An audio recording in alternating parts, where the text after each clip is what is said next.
Allora, questa mattina ci siamo svegliati con un'allerta rossa nel telefono, la classica allerta alla protezione civile e visto quello che è successo a Valencia, diciamo che sono tutti molto più attenti a questi tipi di allarme, per cui non siamo andati al lavoro. Diciamo che ha piovuto molto. Il pensiero è rivolto a Valencia e alle immagini della devastazione. Sono state ore di angoscia anche a Barcellona per il violento temporale che si è abbattuto nelle scorse ore. Il racconto è di Stefano Zelco, padovani da anni ormai residente nella città catalana. Questa mattina al risveglio nel cellulare lampeggiava l'allerta meteo massima. Piogge torrenziali si sono abbattute soprattutto in provincia. E nella zona dell'aeroporto sì che c'è stata qualche inondazione, ci sono delle immagini che cercano in rete con l'aeroporto mezzo allagato, insomma sta piovendo dentro, ci sono delle strade, le strade che collegano la zona dell'aeroporto che sono anche autostrade che sono un po' inondate, però diciamo che sono alcuni punti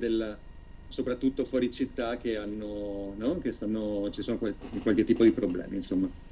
Però ecco, niente in comparazione con quello che è successo a Valencia. Le piogge hanno allagato la Rambla de Poblenou e hanno provocato l'interruzione dei collegamenti ferroviari regionali e molti voli aerei sono stati cancellati. I nervi sono un poco tesi, nel senso che ogni volta che, no, visto quello che è successo, ogni volta che no, si dà qualche allarme o è previsto un po' di pioggia che magari in un altro momento sarebbe stata considerata come qualcosa di abbastanza normale, è ovvio che la gente e che le autorità reagiscono.